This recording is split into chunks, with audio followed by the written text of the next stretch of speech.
अजीज दोस्तों, अस्सलाम वालेकुम, नमस्ते, सत श्री अकाल, गुड आफ्टरनून। भारत में जैसा कि आपने देखा कि इस वक्त सेंटर ऑफ इंटरनेशनल अटेंशन बना हुआ है कोविड की वजह से भी, और फिर अभी जो रिसेंट में 5 स्टेट में इलेक्शन हुए, इसको लेके भी खाली भारत ही नहीं पूरी दुनिया की नजर भारत के ऊपर है। क्यों है भारत के ऊपर नजर सबकी? क्या ऐसा भारत की वजह है? तो ये शुरू से ही एक इंटरनेशनल अटेंशन रही है भारत के ऊपर सदियों से। दुनिया जहां के काले गोरे ये वो सारे इन्वेडर्स भी भारत की तरफ आए। इनको भारत में एक ऐसी अट्रैक्शन नजर आती है कि और दुनिया में कहीं इनको मिलती नहीं। एक से एक इन्वेडर इस देश में आए, इस देश की हेरिटेज, इस देश की कल्चर, इस देश की दौलत को लूटने के लिए आए। लेकिन आज भी ये देश हरा भरा है, और जैसा ये कायम व दायम था, कायम व दायम है और कायम व दायम रहेगा। भारत की पॉलिटिक्स हो, भारत की बीमारियां हो, भारत की आईपीएल क्रिकेट हो, भारत की फिल्म इंडस्ट्री हो, भारत का कुछ भी हो, पूरी दुनिया की कोशिश होती है कि कहीं ना कहीं से हम भारत के साथ जुड़ जाएं। आज खास तौर पे 2 मुद्दे जो कि इस वक्त भारत में काफी गर्म मुद्दे हैं। एक तो कोविड-19 के हवाले से सूरत हाल जो है, और उस पर इंटरनेशनल मीडिया का जो एक नेगेटिव रोल है, और दूसरा है अपना ये जो इलेक्शंस के रिजल्ट हैं, उसके लिए हमने जहमत दी है। आज हमारे भारत देश के एक जबरदस्त एनालिस्ट जो कि अनबायस्ड एनालिसिस रखते हैं चीजों के, जिनकी गहरी नजर होती है हालात के ऊपर, जो कई डिबेट्स में जाके अपना पॉइंट ऑफ व्यू रखते हैं और उनके पॉइंट ऑफ व्यू को सुना जाता है, और लोग गौर से सुनते हैं कि ये क्या चीज, क्योंकि अनबायस्ड होता है, किसी की सपोर्ट नहीं करते, जो रियलिस्टिक चीजें होती हैं वो सामने रखते हैं। A.K. मिश्रा जी किसी तारुफ के मोहताज नहीं। नमस्कार and welcome to the show sir. Thank you Arif sir, thank you. Mishra ji, शुरू करने से पहले आज की जो 2 मेन खबरें हैं उस पर जरा नजर डालें। एक तो ये कि आईपीएल को सस्पेंड किया गया है, क्योंकि वाकई हालात खराब होते जा रहे थे। 4 मुख्तलिफ टीमों में आईपीएल के कोविड के केसेस निकले हैं, तो अब मजबूरन ये जरूरी था कि तमाम सेक्टर्स की सिक्योरिटी के लिए इसको सस्पेंड किया जाए। और दूसरा, कंगना रनावत को ट्विटर ने परमानेंटली सस्पेंड कर दिया है, जो कि एक बहुत बड़ी खबर है, क्योंकि फ्रीडम ऑफ एक्सप्रेशन, जबकि भारत के खिलाफ बोलने वाले दुनिया के भी मीडिया और भारत के भी कई जर्नलिस्ट गंदी एक मुहिम चला रहे हैं, लेकिन उनको कोई कुछ नहीं कहता। मिश्रा जी, मेन टॉपिक्स जो हैं तो उन पे आने से पहले मैं कंगना जी के हवाले से आपसे पूछना चाहूंगा कि आप इसको कैसे देखते हैं? क्या ये फ्रीडम ऑफ एक्सप्रेशन का कत्ल नहीं है? कंगना जी ने ऐसा क्या कर दिया था? बिल्कुल ही कत्ल क्या, जिसको बोलते हैं कि चौराहे पे करके जो है किसी को कत्ल करना, जो मानव सभ्यता या फ्रीडम ऑफ एक्सप्रेशन का टॉप जो है वर्स्ट केस हो सकता है। मैं बोलना ये चाहता हूं कि अगर आपके शब्दों में गाली गलौज नहीं है या ऐसे शब्द नहीं है जो अनपार्लियामेंट्री है, अनसोशल है, तो आप किसी भी चीज को रखिए, किसी भी चीज को अप्रेस करिए, उसके लॉजिक से सहमत होइए या ना होइए। देखिए आरिफ जी, मैं आपको बताऊं है क्या, स्पेशली अगर सोशल मीडिया की ग्लोबल आप मार्केट देखें तो ये ओलिगोपोलिस्टिक टाइप का मार्केट है, जहां पे 2-4 प्लेयर हैं। 2-4 प्लेयर मतलब फेसबुक हो गया, ट्विटर हो गया, ये सारी चीजें हो गई। तो मुझे ये लगता है कि किसी एक को बैन कर देना, वो चाहे पक्ष में बोले या अगेंस्ट में बोले, उसके वर्ड्स और सिलेक्शन अगर केयरफुल है तो उसको बैन नहीं करना चाहिए। अगर कंगना रनावत या और ऐसे हजारों लोगों को आप बैन करेंगे, किसी के खिलाफ कोई ऐसा आपत्तिजनक चीज नहीं कर रहा है, एक घटना पे किसी भी चीज पे अगर वो अपनी राय रख रहा है, किसी भी पक्ष को, सिक्के के कई पहलू हो सकते हैं, कई डायमेंशंस हो सकते हैं, तो हो सकता है वो मैक्सिमम डायमेंशंस को कवर करे या किसी एक डायमेंशन पे रखे हैं, तो ये बंद नहीं करना चाहिए। दूसरी चीज, आई एम रियली एस्टोनिश्ड, मैं सरप्राइज हूं इस चीज को लेके कि गवर्नमेंट जो है वहां पे बिजनेस के जो रूल्स होते हैं, जो एथिक्स होते हैं, क्यों इन कंपनियों के सामने इतने मजबूर हैं। मान लीजिए इनका हेडक्वार्टर जहां पे है या जिस रीजन में पर्टिकुलर एक स्पेसिफिक जियोग्राफी के लिए अगर इन्होंने बैन किया है, तो गवर्नमेंट को, न्यायालय को, इन सबको भी ये चीजें संज्ञान में लेनी चाहिए, अपने नॉलेज में लेनी चाहिए और वहां पे बोलना चाहिए कि if it is a social platform, या तो आप प्राइवेट कर दीजिए इन सब चीजों को कि भाई ये प्राइवेट है, इसकी टर्म एंड कंडीशन ये है। आप सोशल प्लेटफॉर्म बोलते हैं और आपकी प्रैक्टिसेस ऐसी हैं कि किसी सोशल एक्टिविटी या स्टेटमेंट को आप बैन कर रहे हैं, तो आप खुद बायस हो रहे हैं और दुनिया के लीडिंग प्लेटफॉर्म आप है, तो एटलीस्ट इन लोगों को तो बायस नहीं होना चाहिए। फ्रीडम ऑफ एक्सप्रेशन अगर है और अच्छे शब्दों में अगर फ्रीडम ऑफ एक्सप्रेशन की छूट आप नहीं देंगे तो फिर किस चीज का देंगे? किसी का गला काटने के लिए आप फ्रीडम ऑफ एक्सप्रेशन देंगे? आपको बैन करना है तो हजारों ऐसे मैसेजेस आते हैं जो अनपार्लियामेंट्री लगते हैं किसी भी आदमी, किसी भी सिविलाइजेशन के लिए, आप उसको बैन करिए ना। घटनाओं में कोई भी एक्टिविटी होती है तो उसमें अच्छे और बुरे दोनों पहलू होते हैं। हर आदमी की पूरी दुनिया में 600 करोड़ लोग हैं, उनके अपने अपने व्यूज होते हैं। अच्छे शब्दों में वो पॉजिटिव बोले या निगेटिव बोले, उसको अप्राइजल करें उसका, या उसको जो है उसकी निंदा करें, ये बात दूसरी है। तो मैं इन सब चीजों का तो बहुत विरोध करता हूं कि एटलीस्ट चाहे वो पक्ष के हों चाहे विपक्ष के हों, इनको बैन करने का कोई अधिकार नहीं है सर। सोशल मीडिया के जितने प्लेटफॉर्म है, it is not a private property. Business का उनका कॉज ही यही है। जब इन्होंने कंपनी रजिस्टर कराई हुई है, ये तो ऐसे ही हो गई कि ब्रेड का एक जो है कोई पीस दुकान पे पड़ा हुआ है, 100-150 पीस पड़े हैं, हम खरीदने के लिए जाएं, हमें नहीं मिलेगा जी, बाकी सबको मिलेगा।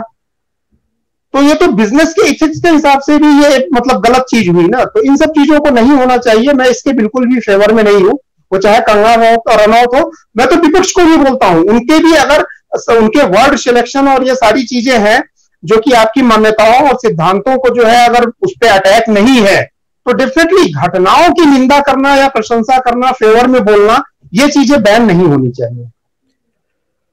मिश्रा जी, आज के जो दो मेन टॉपिक है उसकी तरफ आते हैं। पहला तो जैसे इलेक्शन हुए, तो हम अगर इलेक्शन के बाद के जो वायोलेंस और चीजें हैं उस पर बाद में आते हैं। पहले तो हम इलेक्शंस के प्योर रिजल्ट्स की तरफ बात करें तो हम देखते थे कि अमित शाह जी, मोदी जी जब बंगाल में गए, वहां पे लाखों लोगों की रैलियां निकाली और एक हवा चली थी और एक जनरल परसेप्शन ये बिल्ड हुआ था कि बंगाल तो गियो और बंगाल तो बीजेपी का हो गया। लेकिन जब हम रिजल्ट देखते हैं तो रिजल्ट किया है कि 2/3 मेजोरिटी के साथ टीएमसी जीत गई, ममता जी की पार्टी। ममता जी खुद अपनी सीट ना बचा सके, लेकिन बहरहाल उनकी पार्टी 2/3 मेजोरिटी के साथ आई।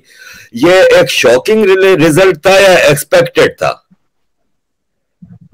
ये डेफिनेटली एक मामले में ये शॉकिंग था, क्योंकि बीजेपी की परफॉर्मेंस बहुत अच्छी रही है और जितना ये बोलते हैं ठीक है, उतना तो बहुत अनरियलिस्टिक था। क्योंकि फर्स्ट टाइम जो है ये बंगाल में अपने फुल फोर्स के साथ ये प्रैक्टिस कर रहे थे, अपने स्ट्रेटजीज को इंप्लीमेंट कर रहे थे। इसके पहले इन्होंने कभी नहीं किया था।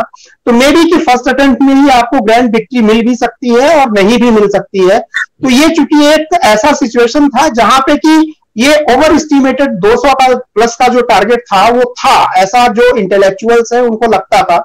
लेकिन एक चीज और है, देखिए यहाँ पे खूबी क्या है, सफलता मिले या असफलता मिले, फल देना तो भगवान के काम, भगवान के हाथ में है।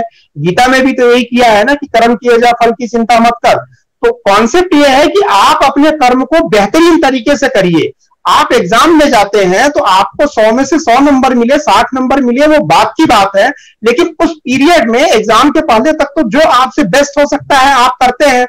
इस चीज के लिए एप्रिशिएशन जरूर करना चाहिए बीजेपी को कि उन्होंने तन मन धन से फुल इफर्ट वहां पे लिया। इसके लिए तो डेफिनेटली वो प्रशंसा के पात्र है, ये इसमें बोला जाएगा। रही बात रिजल्ट की, नो डाउट इलेक्शन कमीशन ने जो फाइनल रिजल्ट दिया है वो मान्य है। अगर ममता दीदी की जो है 2/3 मेजोरिटी आ गई तो वो माना जाएगा, सरकार वही बनाएगी।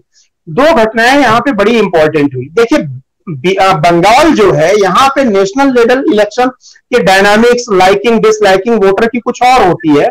वही जो है नेशनल लेवल का इलेक्शन हुआ था तो बंगाल में इन्होंने बहुत अच्छी जीत हासिल की थी, टीएमसी वगैरह साफ हो गई। स्टेट लेवल पे वोटर्स की सारी प्रेफरेंस बहुत चेंज हो जाती है सर। ये ऐसे ही है, जब आप किसी शॉपिंग मॉल में जाते हैं या मार्केट में जाते हैं, बीच चौराहे पे शादी पे जाते हैं, तो आपकी पर्सनालिटी, आपका व्यक्तित्व, बातचीत का तरीका कुछ और होता है। और आप अपने घर में रहते हैं तो आपके बातचीत का प्रेफरेंस और हर चीज का तरीका अलग रहता है। तो वोटरों के साथ भी यही होता है।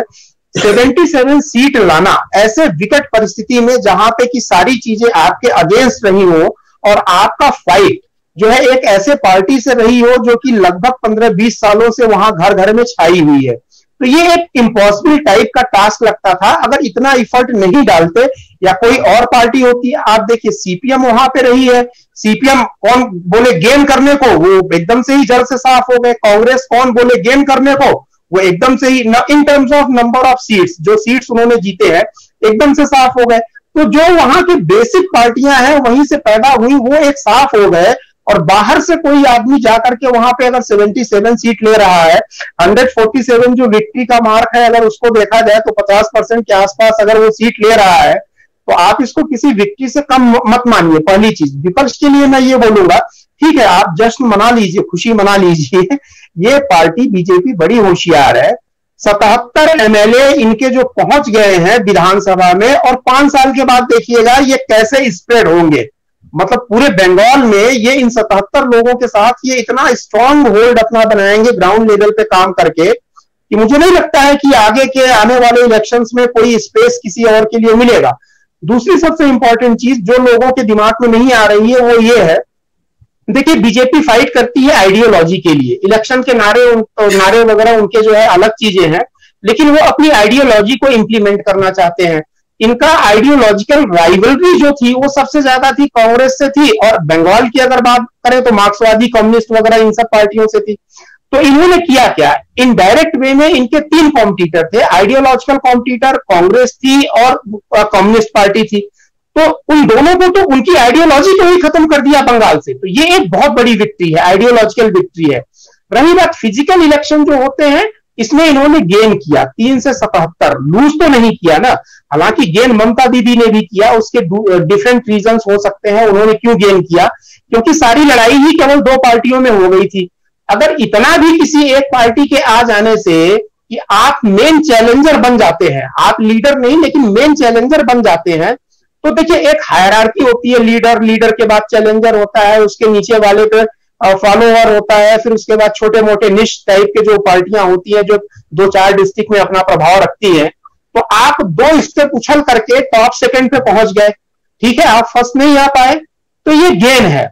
लेकिन एक चीज और बोलूंगा कि बीजेपी अगर 200 सीटों को लेकर के, या जितना भाई अगर कोई वॉर में जाता है तो ये तो नारा लगा के नहीं जाएगा कि चलो जवानों हम लड़ाई जो है हारने के लिए जा रहे हैं, हथियार डालने के लिए जा रहे हैं, तो ये तो होगा नहीं।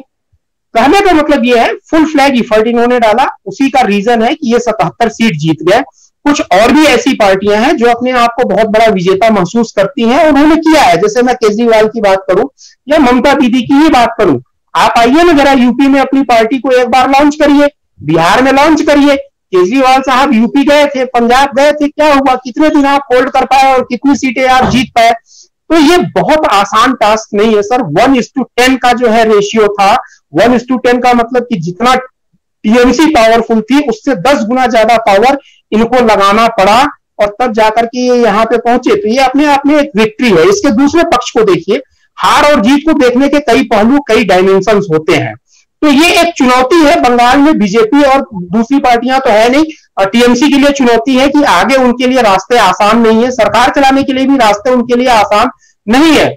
और ये बीजेपी के लिए भी एक इंट्रोस्पेक्शन का टाइम है कि इतनी बड़ी मशीनरी लगाने के बाद भी जो आपका रिजल्ट था, आप उस लेवल तक नहीं पहुंच पाए। और मैं समझता हूं टीएमसी में भी मंथन चल रहा है कि आगे उनके लिए प्रॉब्लम्स क्या आएंगी, और भी बहुत सारे मंथन पे चल रहा है। टीएमसी की नेता ममता दीदी इस चीज को इनकैश करेंगी, 2024 में वो चाहेंगी, उनकी भी व्यक्तिगत महत्वाकांक्षाएं हैं कि पूरा जो है अपोजिशन मिलके उनको प्राइम मिनिस्टर का फेस बनाए। और मुझे लगता है ये चीज हो जाएगा, जिस हिसाब से छोटी मोटी पार्टियों के जो रीजनल पार्टियां हैं उनके रिस्पॉन्स जा रहे हैं, बधाइयां जा रही हैं उनके जीतने पे, तो मुझे लगता है कि ये चीज होगा।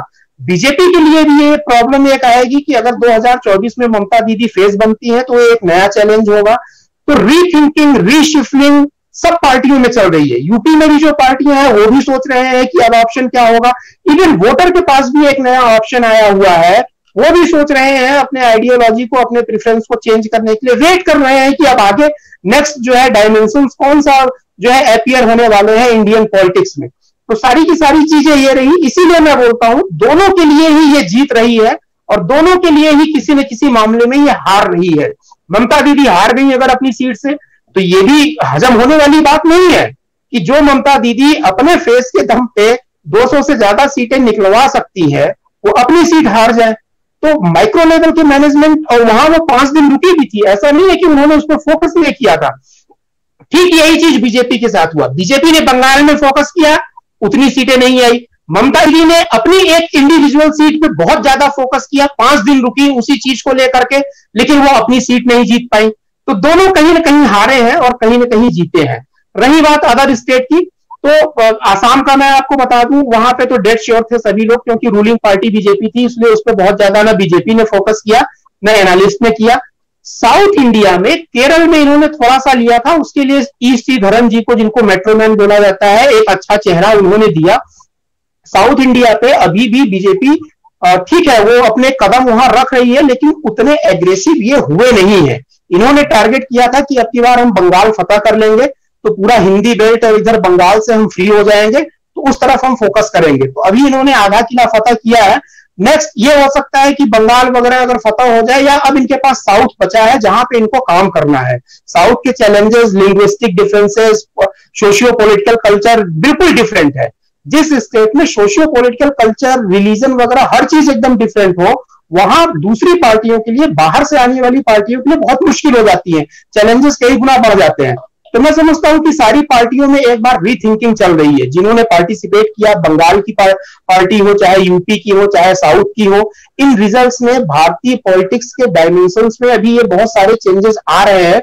और देखिए अभी महीने, 1.5 महीने, 2 महीने के बाद, अभी तो खैर कोविड से हम लोग जो है फाइट कर रहे हैं, लेकिन थोड़ा सा जैसे ही कोविड कंट्रोल में होगा और जिंदगी फिर एक ढर्रे पे आएगी, वापस अपने ढर्रे पे लौटेगी, इलेक्शन वगैरह होगा, तो ये सब चीजें आपको देखने को मिल जाएंगी। अभी अपोजिशन या रूलिंग पार्टी, कोई भी आदमी इन सब चीजों पे नहीं करेगा। इतनी ह्यूमिलिटी तो यहाँ अपोजिशन और रूलिंग पार्टी सब में है कि कोविड अगर है तो प्रायोरिटी कोविड को दे रहे हैं, चाहे कोई भी पार्टी हो। मिश्रा जी, आपका भी जोर इस बात पे था कि 3 सीटों से 77 सीटों पे तो आए। काफी एनालिस्ट भी कह रहे हैं, बीजेपी भी इसको विक्ट्री गर्दानती है कि हम 77 सीटें तो जीते। मैं यहाँ पे एतराज करता हूं इस विक्ट्री के ऊपर, वो इसलिए कि आप ये देखें कि 2/3 मेजोरिटी जिस पार्टी को असेंबली में हासिल हो, वहां पे 77 क्या कर लेंगे, और उन 77 के लिए वहां पे क्या वो तब्दीली लाएंगे कि जब एक पार्टी के पास ये डेमोक्रेटिक, जो पार्लियामेंट्री डेमोक्रेसी होती है, उसमें 2/3 majority is such a significant thing. वो जो मर्जी आए, उस पार्टी के हाथ में एक पूरा तलवार होती है कि वो जो मर्जी आए कर सकते हैं। इन हालात में जब 2/3 मेजोरिटी हासिल कर ली, तो बीजेपी की तो ये मेरी नजर में विक्ट्री नहीं है, नाकामी है। आपने कहा कि 5 साल बाद और ज्यादा किला फतह करेंगे, तो भाई इन हालात में जबकि बीजेपी मरकज में सरकार थी, इनकी सेंटर में सरकार थी, एक स्ट्रॉन्ग मोदी जी कैंडिडेट थे, बंगाल में इन्होंने इतना स्ट्रॉन्ग होल्ड किया, मथन चक्रवर्ती से लेके बड़े बड़े नाम अपने साथ जोड़े, हर चीज करके देख ली, तो जाके 2/3 मेजोरिटी से ना रोक सके टीएमसी। तो हम कैसे एक्सपेक्ट करें कि आगे 5 साल बाद, तो 5 साल बाद किसने, कौन जीता है तेरे जुल्फ के सर होने तक? अभी तो 5 साल बहुत दूर है। इस दौरान 2024 का आपका इलेक्शन भी, अब तो आपको पहले बिल्कुल जो मोदी जी स्ट्रॉन्ग कैंडिडेट के तौर पे जा रहे थे, लोग कह रहे थे 2024 में मोदी जी, फिर 2029 में योगी जी, और एक लंबी लिस्ट लेके बैठे थे। तो यहाँ फेलियर आप किसका देखते हैं? क्या हिंदुत्व पॉलिटिक्स से लोग नाराज हैं, या भारत की जो ये बीजेपी है वो डिलीवर नहीं कर पाई हिंदू वोटर्स को, जो कि मेजोरिटी में इनको वोट कर रहे थे, और अपीसमेंट ने क्या रोल अदा किया है? देखिए, मैं एक चीज बता दूं, हिंदुत्व शब्द को जो इतना मंथन होता है, चाहे उसके बारे में कोई अच्छा बोले या चाहे कोई खराब बोले, इसको लोग समझ भी नहीं पाए हैं और कोई समझा भी नहीं पाया है। इस पे मैं 2 लाइन बोल देता हूं। आप भारत का इतिहास उठा के देखिए, दुनिया का इतिहास उठा के देखिए, और पिछले 8-10 हजार साल का जब सिविलाइजेशन, कोई एक देश, मैं इंडिया के रेफरेंस में बात कर रहा हूं, जब बेस्ट कंडीशन यहां पे थी, यानी कि हमारी माली हालत, हम फाइनेंशियली, इंडिया जो है लीडर था, जब 1/4 या 30% जीडीपी पूरी दुनिया को हम कंट्रीब्यूट करते थे, हम ज्ञान में, हम विज्ञान में सबसे आगे थे, तो उस वक्त हिंदू फिलॉसफी और हिंदू पॉलिटिकल सिस्टम ही था। तो हिंदू पॉलिटिकल सिस्टम अपने आप में सबसे बेहतरीन पॉलिटिकल सिस्टम है, इससे किसी को चिढ़ नहीं होनी चाहिए। मैं आपको एक चीज और बोलता हूं, आप एक नहीं 100 साल तक दुनिया की कोई पॉलिटिकल फिलॉसफी आप अप्लाई कर लीजिए, भारत अगर विश्व गुरु बनेगा तो अपने पुराने सिद्धांतों के आधार पे ही बनेगा। और उसमें भाई हिंदुत्व की फिलॉसफी ने तो कभी किसी को नहीं बोला ना कि किसी को भगाओ, किसी को मारो काटो, बल्कि उल्टा दुनिया भर के सताए हुए लोग यहां पे आए, दुनिया भर के लालची लोग भी यहां पे आए, हमने सबका पेट भरा। हिंदुत्व की फिलॉसफी ने सबको छत दिया, सबको रोटी दी, सबका पेट भरा, सबका इज्जत किया, सबका सम्मान किया। तो हिंदू फिलॉसफी ही केवल एक ऐसी फिलॉसफी है, मैं मानता हूं, जिसमें कि सबका भला होगा। वो बियॉन्ड कास्ट रिलीजन, आप फॉरेनर हैं, आप क्या है क्या नहीं है, आपको अगर शेल्टर मिलेगा, प्रॉपर ग्रो करने का मिलेगा, तो हिंदू फिलॉसफी का ही मिलेगा। बात फिलॉसफी के फेलियर होने की नहीं है, हिंदुत्व के पॉलिटिक्स की यहाँ पे फेल होने की नहीं है। मैं बोलता हूं आप ऐसे इसको देखिए, हिंदुत्व की फिलॉसफी के दम पे ही तो 77 सीटें आ गई, अदरवाइज 3 सीटें थी। पिछली बार इन्होंने कोई बहुत खास एफर्ट नहीं किया, तो 3 सीटें से जो 77 सीटें आई, तो वो तो प्योर ये हिंदुत्व फिलॉसफी का ही इन्होंने इंप्लीमेंटेशन किया, तो गेम तो हुआ ही। हिंदुत्व की फिलॉसफी तो सर ऐसी एक चीज है कि आप अगर हिंदुत्व की फिलॉसफी से जुड़ते हैं तो आपको गेन ही होना है। ये ऐसी गोली है सर, अमृत रूपी गोली है कि इससे आपको कोई साइड इफेक्ट या नुकसान नहीं होना है, इससे परेशान होने की बात नहीं है। लेकिन हाँ देखिए, होता क्या है कि एक पक्ष होता है और एक विपक्ष होता है, हर फोर्स का होता है। तो जो विपक्ष की भी अपनी बॉन्डिंग होती है, हो सकता है कि फर्स्ट प्रहार में, फर्स्ट अटेम्प्ट में वो चीजें नहीं हो पाई हो या उतना एक्सपेक्टेड रिजल्ट न मिला हो। तो इसके लिए मैं सारी पार्टियों के लिए बोलता हूं, ऐसा कौन सा नेता है जो पहली बार खड़ा हुआ और उसने पूरा परचम लहरा दिया? ऐसा कौन सा विश्व विजेता है? अलेक्जेंडर की आप बात कर लीजिए, तो निकला तो क्या पहले युद्ध में ही वो जो है पूरी दुनिया उसने जीत ली। ये स्टेप वाइज होता है, ग्रेजुअल। पॉलिटिक्स एक दिन की चीज नहीं है सर, ये ग्रेजुअल, लॉन्ग टर्म और कॉन्टिन्यूअस ग्रो करने वाली, ग्रूम करने वाली चीज होती है। आप किसी भी फील्ड में देख लीजिए, अगर कोई वर्ल्ड लीडर बना है तो केवल एक ही सिंगल इफर्ट से, लिमिटेड इफर्ट से नहीं बना है, कई कई बार उसने इफर्ट किए हैं, लगातार इफर्ट चलते रहे हैं, वैल्यू एडिशन होते रहे हैं, तब जाके वो लीड किया है। सेम इज एप्लीकेबल, वो चाहे केजरीवाल हो, चाहे कांग्रेस हो, चाहे ममता दीदी हो। अगर उनको भारत का नेता बनना है, प्रधानमंत्री बनना है, तो वो भी तो भाई, ममता दीदी भी तो पिछले 25 सालों से पूरी जिंदगी अपनी खपा दी उन्होंने इसी पॉलिटिक्स में, तब जाके इस मुकाम पे पहुंची है ना। ऐसा तो है नहीं कि जिस दिन उन्होंने पहला भाषण अपना चौराहे पे दिया था उसी दिन वो मुख्यमंत्री बन गई थी। सारे पॉलिटिकल पार्टी, सारे नेताओं के लिए है। जैसे लाइफ में ग्रूमिंग आपकी ग्रेजुअल होती है, सक्सेस आपको ग्रेजुअल मिलता है। पैदा होते ही पहले साल में आप सारी चीजें एमए, पीएचडी वगैरह की डिग्री नहीं ले लेते हैं। तो same is applicable for politics, वो चाहे यहाँ की पॉलिटिक्स हो, चाहे कहीं की पॉलिटिक्स हो। अब इसमें जो लीड कर रहा है उसको तो मानना पड़ेगा। ऐसा नहीं है कि टीएमसी में बेचैनी नहीं होगी, जीतने के बाद भी उनकी बेचैनी है। ये अमित शाह और मोदी जी, ये 2 लोग थे, सेम क्वेश्चन उठता था, 2 लोग क्या करेंगे? 2 लोगों ने कर लिया। शुरू में 3 लोग थे वहां पे, आधे से ज्यादा तो अब ये जो शुभेंदु वगैरह है, ये सब तो टीएमसी के ही है ना। तो आपको क्या लगता है कि ये टीएमसी को और मजबूत करेंगे कि टीएमसी दिन पर दिन वहां कमजोर होगी? सबसे बड़ी, पहले तो इनके पास ऑर्गेनाइज्ड वे में कुछ था नहीं, इनकी ऑर्गेनाइज्ड टीम नहीं। अब लेजिस्लेशन में वहां के आप देखिए, जब बैठेंगे सारे एमएलए बैठेंगे तो 77 इनके बैठेंगे। तो ये 77 लोगों की जो टीम गई है, इसको बहुत हल्के में अपोजिशन को, ममता दीदी को नहीं लेना चाहिए। नो डाउट 2/3 मेजोरिटी है, बीजेपी की भी 2/3 मेजोरिटी है। आप यहाँ पे देखिए, बहुत ये क्लियर कट मेजोरिटी है, लेकिन बहुत सारी चीजों में उनको बहुत सारी दिक्कतें आती हैं। तो अगर टीएमसी के लिए चैलेंज ये है कि अगर कोई चीज वो वहां मनमानी करना चाहेगी तो एटलीस्ट इन कंपैरिजन की पहले जो निष्कंटक होता था, कोई रोकने वाला नहीं होता था, अब कोई एक आवाज लगाने वाला तो वहां रहेगा। और ये दूसरे तरीके से भी बहुत अच्छा काम करेंगे सर। सेंटर वगैरह के जो फंड जाएंगे ना, तो ये जो 77 कॉन्स्टिट्यूएंसीज में जो जीते हैं, ये इतने अच्छे तरीके से वहां पे इंप्लीमेंट करेंगे कि लोगों को फर्क दिखेगा, पब्लिक के सामने एक एग्जाम्पल होगा कि देखिए, जिसमें जो है, जिस जगह पे बीजेपी के लीडर है, एमएलए है, वहां पे ग्रो ऐसे हुआ, विकास ऐसे हुआ, ग्रोथ ऐसे हुआ। तो ये एक डिफरेंस तो ये क्रिएट करेंगे ही करेंगे सर, क्योंकि देखिए इनकी फिलॉसफी को मैं जानता हूं। ऐसा नहीं है कि जीत करके ये बैठ गए, ये कभी भी आराम से बैठने वाले, एक जीत इनकी होती है या एक इलेक्शन हुआ, ये नेक्स्ट इलेक्शन की तैयारी में अंदर ही अंदर लग जाते हैं। और ये दूसरी पार्टियों को सीखना चाहिए, मेहनत करना, लगातार मेहनत करना, कछुए की तरह ही मेहनत करिए। बीजेपी ने कोई चमत्कार नहीं किया, वो कछुआ और खरगोश की कहानी जो है वही है। ये डेली जो है मेहनत करके धीरे धीरे करके ये बढ़ते चले जा रहे हैं। जहां इनका ऑल ओवर इंडिया में कुछ वोट बैंक शेयर नहीं था, सेंट्रल में इनकी गवर्नमेंट है, कितने सारे स्टेट में इनकी गवर्नमेंट है। टीएमसी का आप समझिए कि आधा बंगाल इन्होंने फतह किया, 1/3 बंगाल तो फतह कर ही लिया है ना। और इंडिया के इतिहास में सर, ये आप हिस्टोरिकल बैकग्राउंड देखिए, जिसने बंगाल का एक जिला फतह कर लिया उसने पूरा इंडिया आगे आने वाले फ्यूचर में फतह कर लिया। आप देखिए ना, अंग्रेज जब आए थे या उसके पहले जो थे, बंगाल के छोटे से हिस्से पे कब्जा किया, उसके बाद फैलते फैलते 25-50 सालों में पूरे इंडिया में फैल गए। तो इसके तो एग्जाम्पल्स इतिहास में पड़े हुए हैं। तो इसलिए विपक्ष को तो मैं ये बोलता हूं कि इन चीजों को बड़ी गंभीरता से लेना चाहिए। आप जरा सा लापरवाह होंगे हुए नहीं कि आप समझ लीजिए कि आपकी कुर्सी चली जाएगी। मिश्रा जी, जब 2019 के इलेक्शन हुए थे, इसके बाद बीजेपी ने जिस तेजी से अपने मैनिफेस्टो को आगे बढ़ाया, ट्रिपल तलाक को लेके आए, फिर वो सिटीजन अमेंडमेंट एक्ट है, आर्टिकल 370 और 35A का एब्रोगेशन है, जिस हिसाब से अपने इलेक्शन मैनिफेस्टो को बढ़ा रहा था, तो कॉन्फिडेंस ऑफ वोटर्स बहुत तेजी से बढ़ रहा था।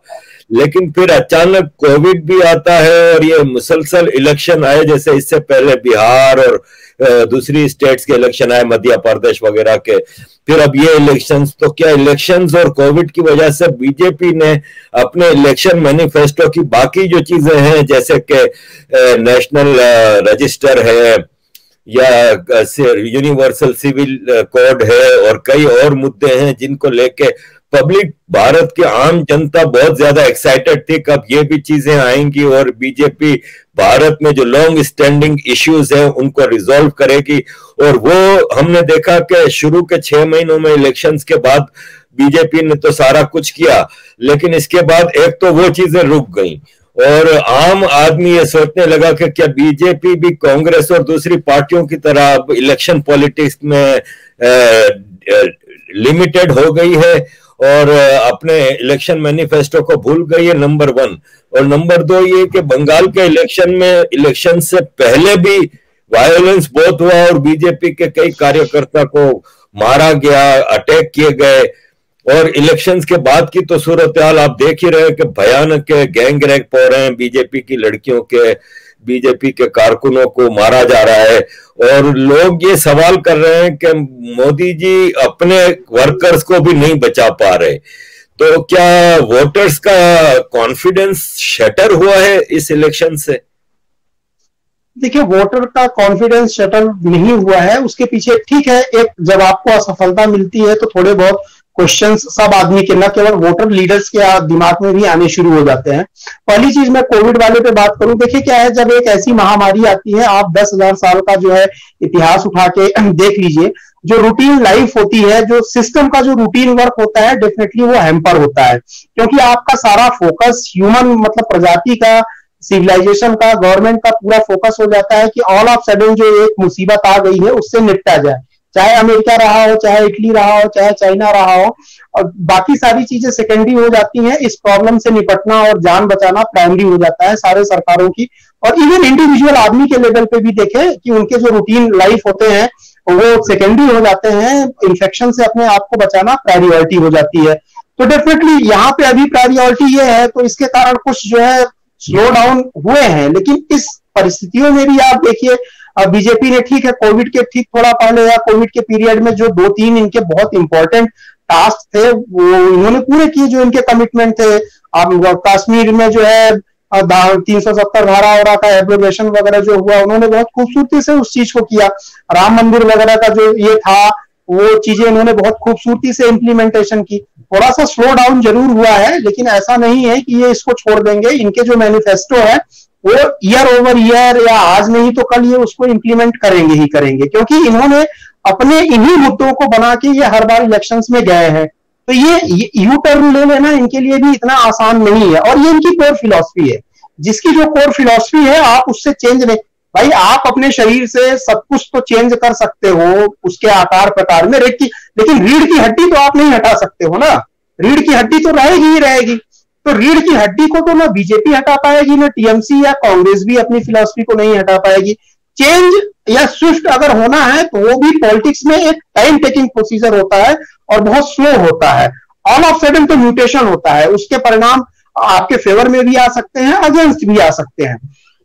अब क्वेश्चन ये है कि दूसरा आपने सवाल क्या पूछा था, मैं भूल गया, आप इस सेकेंड पार्ट का जो क्वेश्चन था जरा रिपीट करिए। वो शटर हुआ इलेक्शन क्योंकि वो आपके कार्यकर्ताओं की हिफाजत नहीं कर सके। हाँ, हिंसा की बात। हाँ, हिंसा, देखिए बंगाल की ये एक त्रासदी रही है और अभी से नहीं, बंगाल इतना प्रॉस्परस रहा है, अगर पूरे इंडिया में देखा जाए, मैं पास्ट हिस्ट्री की बात कर रहा हूं, शायद सबसे प्रॉस्परस और कल्चरली सबसे ज्यादा डेवलप, जॉयफुल अगर कोई कल्चर रहा हो तो खाने में, पीने में, लाइफ को सेलिब्रेट करने में वो बंगाल रहा है। और चूंकि समुद्र के किनारे होने के कारण देखा जाए तो बंगाल अभी नहीं, पिछले 1000 साल के इतिहास में अंग्रेजों के टाइम पे भी बड़ा प्राइम फोकस रहा है। तो 1000 साल से ही देखा जाए जो बंगाल की प्रॉस्पेरिटी रही है, जो कल्चर रहा है, वहां पे पता नहीं कैसे ये हिंसा घुस गई है। कॉमन बंगाल का कल्चर, कॉमन बंगाली पीपल, वहां पे हिंसा के लिए कोई जगह नहीं है। मैं आपको बता दूं, आप कॉमन सोसाइटी में जाएंगे तो वो बहुत मिलनसार है, बहुत इंटरटेनिंग है, बहुत हेल्पफुल है और इन सब चीजों से वो दूर रहते हैं। लेकिन ये गंदी राजनीति जब से घुसी है ना कि बाई हुक और बाई क्रुक करके, तो कि जीतना ही जीतना है कैसे भी करके, ये चीजें जो है पिछले कई दशकों पहले उस आइडियोलॉजी के जो पार्टियां थी, वामपंथ वगैरह, मार्क्सवादी, कम्युनिस्ट वगैरह जो होते थे, क्योंकि देखिए बल का प्रयोग करते हुए, हाँ हिंसा का प्रयोग करते हुए तब बैलेट पेपर वगैरह से इलेक्शंस होते थे, थोड़ा आसान हो जाता है चीजों को मैनेज करने का। ये चीजें वहां पे हुई और इन चीजों को वहां की जनता भी दूर करना चाहती है। भाई जनता ने तभी तो 77 सीट दी इन सब चीजों से कि भाई ये सब चीजें नहीं होनी चाहिए, और जो अपोजिशन की भी पार्टियां हैं वो भी मानती हैं। अब यहाँ पे क्वेश्चन ये आता है कि लॉ एंड ऑर्डर वहां पे जो स्टेट गवर्नमेंट है, चीजें सब अवेलेबल है, पुलिस अवेलेबल है, अब सारी चीजें हैं। अगर सेंट्रल गवर्नमेंट से रैपिड एक्शन फोर्स मांगे या राष्ट्रपति शासन प्रेसिडेंशियल रूल की मांग करे तो सेंट्रल गवर्नमेंट, ऐसा नहीं है कि कभी भी कोई भी सेंट्रल गवर्नमेंट रही हो वो मना करेगी। लेकिन अब क्वेश्चन ये है कि वहां पे ये राजनीति की जश्न भी मन रहा है। भाई टीएमसी अगर जीत गई, जश्न मन रहा है, तो जश्न मनाने का ये तरीका तो कहीं नहीं दिखा है कि आप अपने विरोधियों का घर फूंकिए, आप अपने, ये कुछ ऐसे अनसोशल एलिमेंट है। और मैं आपको फ्रैंकली बताऊं, अगर कोई पॉलिटिशियन है, कोई पॉलिटिकल पार्टी है, उसकी हिम्मत नहीं है, अगर वो वाकई में ट्रू पॉलिटिशियन है तो वो भी खुले मन से इसको जायज नहीं ठहराएगा, चाहे पक्ष हो चाहे विपक्ष हो। लेकिन कुछ ऐसे अनसोशल एलिमेंट होते हैं ना जो कि इन मौकों का फायदा उठाते हैं, वो उनकी हरकतें, उनकी सोच इतनी गिरी हुई होती है। मैं बोलता हूं इलेक्शन नहीं होगा, जैसे जो हिंसक है, जो मर्डर करता है, चोरी करता है, लूट करता है, ये सब करता है, जब इलेक्शन नहीं होता है वो तब भी करता रहता है। तो ऐसे एलिमेंट को पहचान करके सोसाइटी से अलग किया जाता है, सेपरेट किया जाता है। यानी जेल वगैरह का कॉन्सेप्ट जो है इसीलिए है कि they are not fit for the society, तो इनको एक बाहर आइसोलेशन में रखा जाए। और इसको जब राजनीतिक मूक, यानी कि चुपचाप राजनीति उसको ना हाँ कह रही है ना कह रही है, एक मौन समर्थन दे रही है, साइलेंट जो है, साइलेंट वे में उसको जो है सपोर्ट कर रही है, तो इन लोगों का मनोबल और बढ़ जाता है। तो मुझे लगता है बंगाल में ये प्रॉब्लम है। और एक राजनेता होने के कारण जो जीतता है, जो किसी पद पे है, उसके लिए सारी जनता, भाई कोई भी आदमी, किसी भी आदमी को दिक्कत होगी तो दिक्कत तो एक हिंदुस्तानी को ही होगी ना। तो हिंदुस्तान के जितने भी इंस्टीट्यूशन है, स्टेट लेवल से लेकर के आप देखिए सेंट्रल लेवल तक, सबको इसकी फिक्र होनी चाहिए। और इस चीज को सोसाइटी को भी जो है यहाँ पे ये चीज करना चाहिए। और इन चीजों में वहां की सरकार फेलियर हो रही है, जो मुझे लगता है कि क्यों नहीं इमीडिएट एक्शन ले रही है या क्यों नहीं इन चीजों को रोक रही है। और इवन इंक्लूडिंग सोसाइटी वालों को सोचना चाहिए, भाई इलेक्शन खत्म हो गया, चलो आप जीत गए, आप राज करिए और विकास की बातें करें, अपनी जिंदगी को फिर उसी ढर्रे पे ले आए। तो कुछ ऐसी अनावश्यक चीजें होती हैं। और हर सिस्टम में, आप कोई भी सिस्टम देख लीजिए, कुछ ना कुछ ऐसे फॉल्ट रह जाते हैं। But we are also trying to improve that. हम पूरा कल्चर को भी वहां पे चेंज करने की कोशिश कर रहे हैं एज ए कंट्री। सिस्टम को भी वहां पे इम्प्रूव करने की कोशिश कर रहे हैं और उम्मीद है कि वहां पे भी बहुत तेजी से तब्दीली आएगी। सही कहा आपने। और जैसे कि कुछ लोग मूर्ख लोग कहूंगा मैं, जो डिमांड कर रहे हैं कि प्रेसिडेंशियल लॉ आना चाहिए, आर्मी को बुलाओ, ये करो वो करो, मैं समझता हूं भारत की इतनी स्ट्रांग और वाइब्रेंट डेमोक्रेसी है कि वहां पे ऐसी चीजों के लिए जगह नहीं है।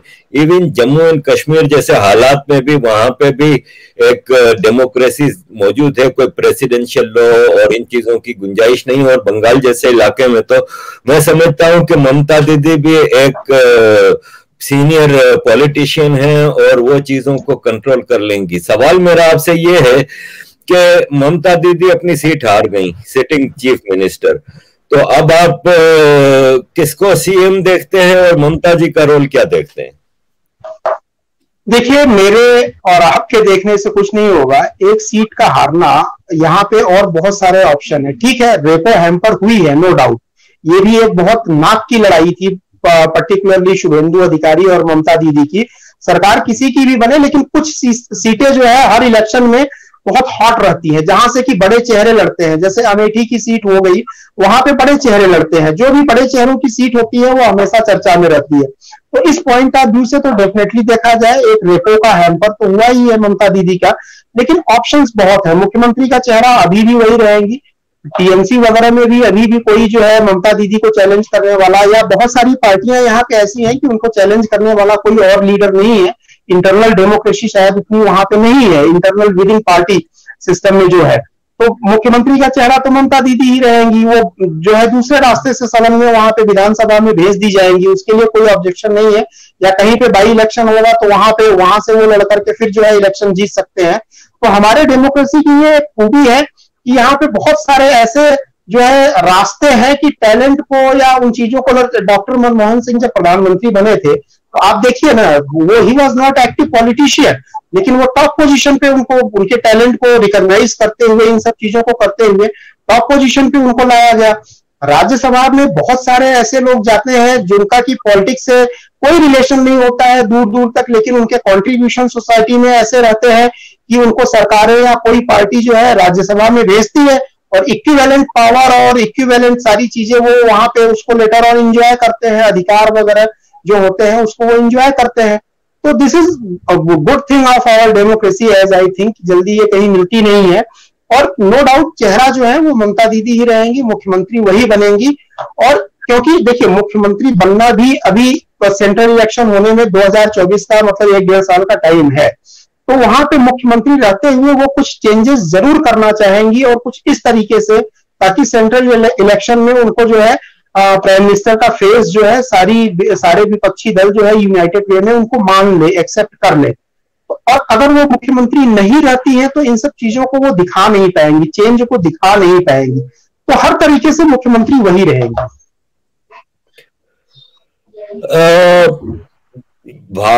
अमेरिका में इलेक्शन हुए तो अमेरिका के सिटिंग प्रेसिडेंट ने भी उन इलेक्शन को फेक इलेक्शन करार दिया, रिग्ड इलेक्शन करार दिया। दुनिया में जहां भी इलेक्शन होते हैं वहां पे कुछ ना कुछ आवाज उठती है।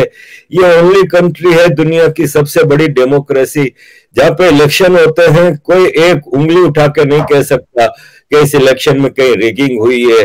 हारने वाले जीतने वाले, चाहे हारने वाला प्राइम मिनिस्टर की पार्टी हो, चुपचाप इलेक्शन के रिजल्ट्स को कबूल कर लेते हैं। ये बहुत बड़ी खूबी है भारत के इलेक्शंस की।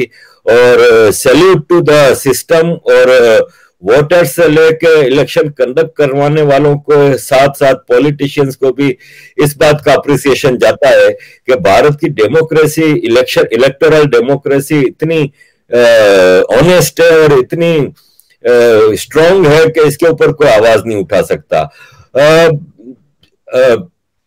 साउथ इंडिया जाने से पहले इस अपर इंडिया के हवाले से एक और सवाल आता है कि अब अगले बड़े इलेक्शन यूपी के हैं और यूपी के हवाले से वैसे तो योगी जी बहुत ही स्ट्रांग जा रहे हैं और योगी जी का काम भी बहुत पसंद किया जा रहा है।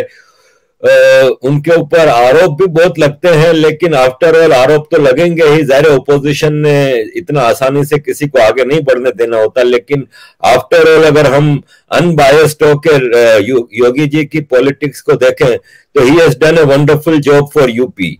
आप यूपी के आने वाले इलेक्शंस को कैसे देखते हैं? क्या वो आसानी से बीजेपी के लिए एक आसान रास्ता होगा, या वहां पे अखिलेश यादव और दीगर पॉलिटिकल पार्टीज एक किरदार अदा कर सकेंगे? देखिए, इंडिया में जो भी इलेक्शन होते हैं, अगर 3 महीने बाद यही बंगाल का इलेक्शन फिर हो जाए, 6 महीने के बाद फिर से हो जाए, तो वहां पे भी सारे सिचुएशंस बदल जाते हैं, सारे डायनामिक्स बदल जाते हैं, प्रेफरेंसेस जो है वोटर्स के बदल जाते हैं, पॉलिटिकल पार्टी के मुद्दे बदल जाते हैं, चैलेंजेस बदल जाते हैं। तो यूपी का इलेक्शन भी इससे अछूता नहीं रहेगा। ठीक है, 1 साल के बाद होने वाला है, लेकिन ओवरऑल 5 साल तो पूरे हो ही जाएंगे। तो जो उन्होंने काम किया वो अप्रिशिएबल है। योगी जी की एक खूबी ये है कि जब आप सीट पे बैठते हैं तो आपको डामाडोल वाली जो मनोस्थिति होती है ना, कि करें कि ना करें, ये चीज नहीं होनी चाहिए। अगर रियली में विकास आपको करना है तो आप डिसीजन लीजिए जो लार्जर पार्ट ऑफ सोसाइटी के लिए इक्वली बेनिफिशियल हो, और उसको एग्जीक्यूट करिए। फिर उसके परिणाम की चिंता मत करिए कि कोई उसको क्रिटिसाइज करेगा, कोई अप्रिसिएट करेगा। अब भाई एक सड़क बन रही है तो डेफिनेटली उसमें कुछ लोगों का व्यक्तिगत नुकसान हो सकता है। आप जब जमीन को लेंगे, उसका गवर्नमेंट एक्वायर करती है, तो इंडिविजुअली आदमी की जमीन तो जाती है, लेकिन उसको मुआवजा दिया जाता है। लार्जर पार्ट ऑफ सोसाइटी के लिए, देश के लिए, राज्य के लिए वो बहुत पेइंग होता है। लेटर ऑन चल के बहुत सारी सुविधाएं मिलती हैं। तो मैं ये समझता हूं कि यूपी इलेक्शन में भी चेंजेस और चैलेंजेस बदल जाएंगे, क्योंकि यूपी इलेक्शन में भी गठबंधन बनेगा ही बनेगा विपक्षी दलों का। इसके पहले भी आप ये देखिए, वहां पे कुछ जो लोकल पॉलिटिशियन या पॉलिटिकल पार्टी है, उन्होंने पहले भी 6 महीने साल में पहले भी डिक्लेयर किया हुआ है कि अब की बार ये पार्टियां मिलकर गठबंधन बनाएंगी। तो सवाल ये होता है कि अच्छा, मुद्दे भी बदल जाएंगे। मुद्दे इसलिए बदल जाएंगे कि जो मुद्दे 5 साल थे उसमें से बहुत सारे मुद्दे फुलफिल हो गए, और उसके साथ बहुत सारे नए मुद्दे उभर करके भी सामने आ जाते हैं।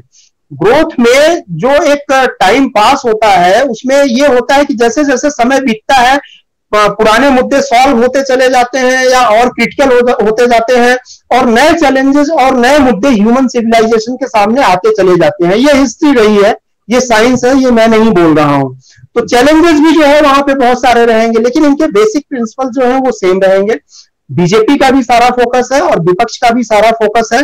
थोड़े से चैलेंजेस मुझे लगता है बीजेपी के लिए बढ़ने वाली हैं, और ये देखने वाली चीज है कि बदली हुई सिचुएशन में BJP as well as opposition अब की बार क्या रणनीति अपनाती है, किस तरह के चैलेंजेस एक दूसरे के लिए क्रिएट करते हैं, पब्लिक का क्या ओपिनियन है वहां पे, और पब्लिक के रुझान को देखते हुए किस तरीके से ये लोग अपनी स्ट्रेटजी को डेवलप करते हैं और इलेक्शन कैंपेन में उतरते हैं।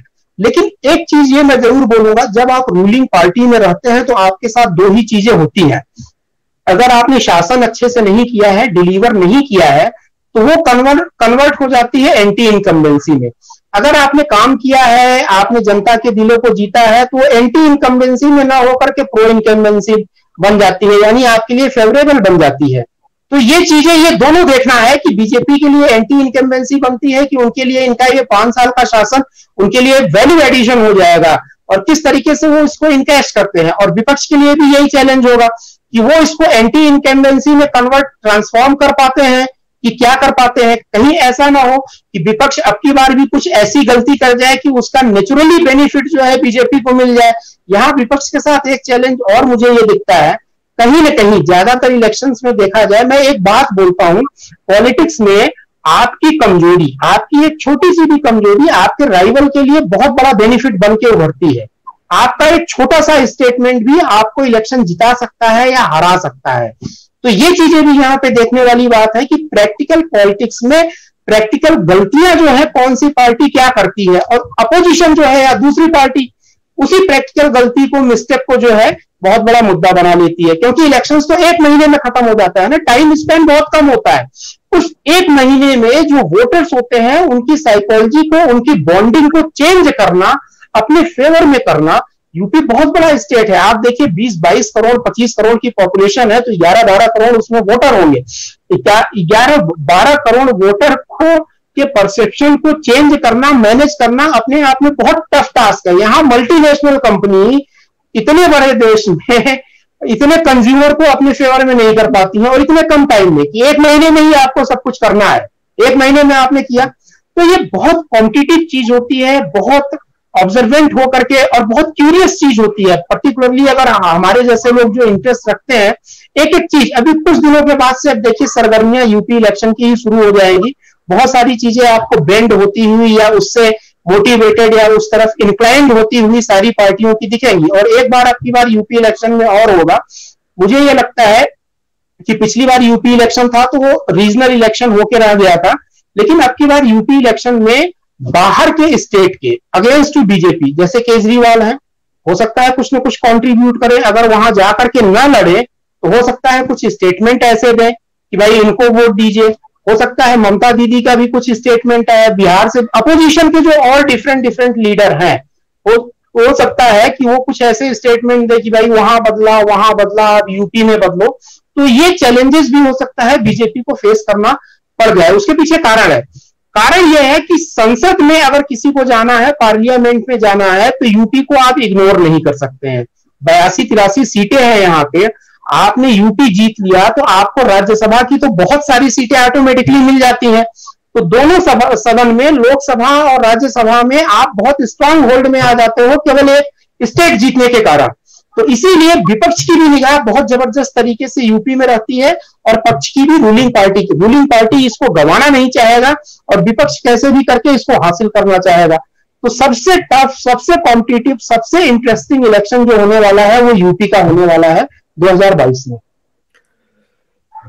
मिश्रा जी, साउथ इंडिया की तरफ जाते हैं एज एन आउटसाइडर। जब मैं मेरा सबसे बड़ा इंट्रोडक्शन, और एक आउटसाइडर के लिए इंडियन सोसाइटी का सबसे बड़ा इंट्रोडक्शन इंडियन फिल्म्स होती हैं।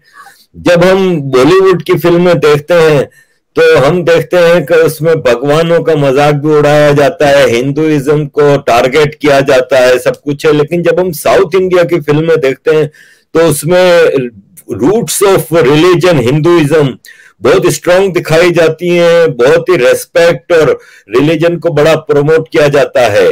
इसी तरह जनरल सोसाइटी में भी जब हम जाते हैं तो ज्यादातर आपको नॉर्थ इंडिया में लिबरल, सेक्युलर बड़ा ज्यादा मिलेगा, लेकिन साउथ इंडिया का जो हिंदू है वो अटैच टू देयर रूट्स नजर आता है। उनका मंदिर जाना, उनका भगवान का रोल जो है वो हर डेली लाइफ में बहुत ज्यादा होता है। इसके बावजूद हम ये क्या देखते हैं कि तमिलनाडु हुआ या केरला हुआ, खासतौर पे 2 स्टेट की मैं बात करूंगा जहां पे अभी इलेक्शन हुए, वहां पे हिंदू पार्टीज, खासतौर पे बीजेपी को एक टर्म किया जाता है कि ये हिंदू नेशनलिस्ट पार्टी है।